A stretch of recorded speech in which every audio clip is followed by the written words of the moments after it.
Урматтуу депутаттар, мен силердин көңүлүңүздөрдү ушул мыйзамдуулукка бургум келет да. Жогорку кеңеш мыйзамдын сакталышынын үлгүсү болуш керек. Башка министрликтерге, ведомстволорго, жалпысынан мамлекетке, элге. Бирок азыркы учурда биз конституцияга өзгөртүү киргизип жатып, ага атайын ошол референдум жөнүндө мыйзам кабыл алып атабыз. Бирок канча деген биздин коллегалар айтты. Биз айтып атабыз, эрежелер бузулуп, кээ бир учурларда мыйзамдын талаптары бузулуп, бул туура эмес. Ар бир жаран, жетекчи, депутат, саясатчылар, мен жеке оюм, бул Кудайдан, бул мыйзам бузуучулуктан, элементарный бир уят, совесттен бир коркуш керекпиз биз. Эртең кандай болот? Ушул нерсеге жооп бериш керекпиз.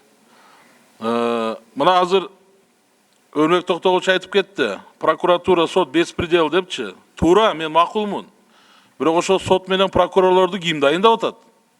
Проблеманы биз системадан көрбөш керекпиз. Проблеманы ошол системада иштеген адамдардан көрүш керекпиз.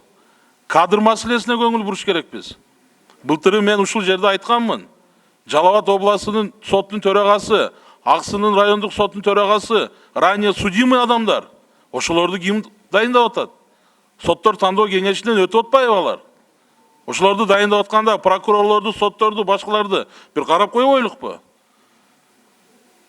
Анан кийин бул партиядан, бул башка партиядан деп бөлгөндү токтотуп. Мисалы башка деле партиялар жакшы жарандарды, жакшы специалисттерди сунуш кылышы мүмкүн. Аны биз карабайбыз да. Себеби ал башка партиянын өкүлү.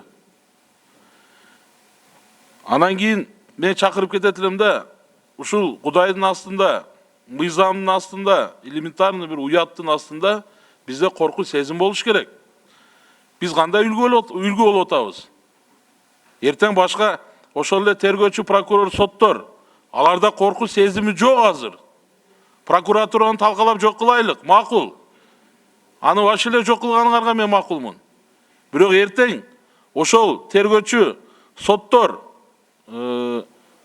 ушул корку сезиминен жоктугунан пайдаланып, эртең барып элибизди кыйнап коет.